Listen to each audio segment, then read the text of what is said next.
We've covered the new GoPro Hero13 and the DJI Osmo Action 5 Pro, but today we've got the latest from Insta360. This is the Ace Pro 2, and it's packing 8K resolution, dual AI image processing chips, and increased battery life. And with all these, I've been trying to figure out which camera I'm going to use for moto-vlogging for this fall and next year, so let's dive in and check them out.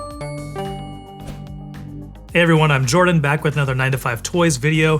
Today checking out the Ace Pro 2. Now throughout this comparison, I'll also be referencing the Hero13 and the Action 5 Pro from DJI, and if you want to see those specific reviews, they'll be linked up here in the corner if you want to check those out. So what's new with the Ace Pro 2? Well, there are a few upgrades that just kind of increase the camera's capabilities. Most notably, it can now record at 8K 30 FPS rather than the 8K 24 of the older Ace Pro.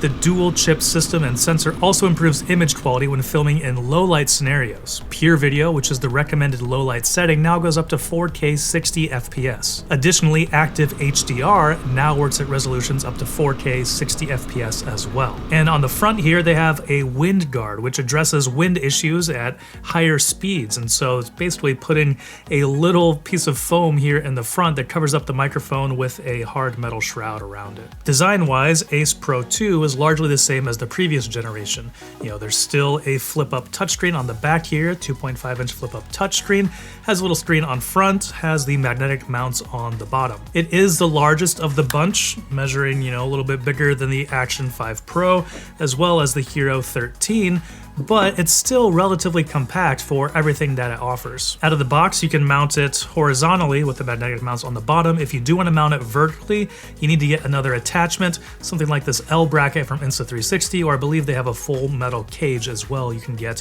which give you some vertical mounting points. So let's talk about image quality. Of course, the big thing compared to these other cameras is that this can shoot up to 8K resolutions. Now for most scenarios, Insta360 actually recommends shooting in 4K because 8K limits some of the other capabilities of this camera. When you're filming in 8K, you cannot use active HDR mode. You also don't have the widest field of view, and you don't have quite the same stabilization. So with those in mind, and how I'm going to use this camera mainly for moto-vlogging, what I've been comparing with the other cameras, I was shooting at 4K 24 FPS with active HDR on for most of this. And unfortunately, the lens design has been slightly tweaked, which means that ND filters that worked on the older Ace Pro won't work on the Ace Pro 2, so that's a bummer. But even without ND filters, the image from here looks really good. It's incredibly crisp, even at 4K. And I never saw any of the artifacting or banding issues that I saw with the Hero13 and some of the shadows on the trees. It handled difficult lighting scenarios with, a bright sky and shaded trees really well,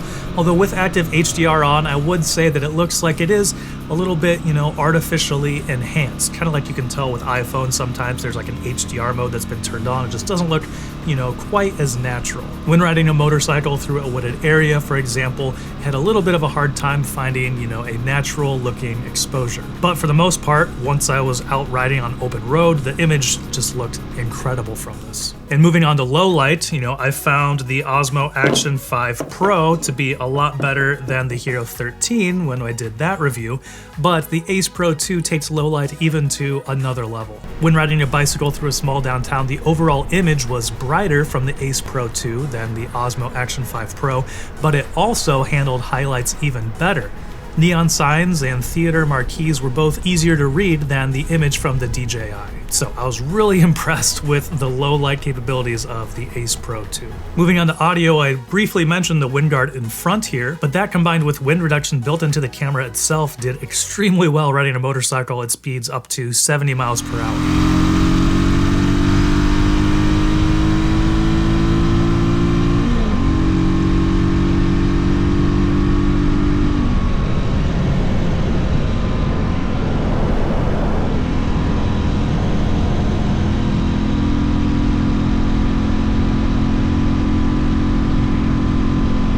With the other two cameras, they did okay, when you were facing directly forward, but anytime you turned to the left or right, it would pick up quite a bit of wind noise, and that was not the case with the Ace Pro 2. I was very impressed with how it handled higher speeds when riding a motorcycle. And if you don't want this wind guard, it comes with another cover, and this just very easily pops off here. You can put the other cover on there, but Me personally, I don't think I would use the camera without this. And moving on to battery life, I was recording at 4K 24 FPS just to see how long this would last, and it went for about an hour and 40 minutes. And that's not bad, but not as good as the Osmo Action 5 Pro, which recorded at 4K 24 for 3 hours. So super impressive from this. And just a couple little things on, actually using the camera. Like I said, I'm using these for mainly moto vlogging, so riding a motorcycle with it on my helmet, with, a glove on my hand. I had a little bit of a hard time finding the shutter button and getting it to actually activate on the Ace Pro 2. And that actually was kind of a big deal for me. I was getting pretty frustrated with this camera, and that was not something I experienced with like the DJI Osmo. I had a lot easier time finding the shutter button and pushing it on this camera. But otherwise, all of these cameras are very easy to use when it comes to the software. Really all of these are very easy to use and great cameras. So which one's gonna be the one that I choose going forward for moto vlogging? Well, it's probably gonna be the DJI Osmo Action 5 Pro. That being said, I think that the image quality coming out of the Insta360 Ace Pro 2 is better. It's clearer, has some really good dynamic range, and is just incredible at night. But the battery life is better on the DJI. It's more compact, and it's a little bit easier for me to use, with the shutter button on top here. So this is something that's a little bit easier for me to throw in my bag and take out when I need it for capturing some video. The DJI is also a little bit more affordable, coming in at $350, and that includes the cage where you can mount it horizontal or vertical right out of the box. That's compared to the $400 for the Ace Pro 2. For moto vlogging though, you will probably need another microphone for the DJI, as it doesn't do as good as the Ace Pro 2, so there are some pros and cons there, but I think that most people for moto vlogging are going to be using some sort of external microphone anyways. So which one would you choose? Let me know down in the comments below. And thanks for watching. If you enjoyed this video, please give it a thumbs up so others can find it easier, and consider subscribing. This is Jordan with 9to5 Toys.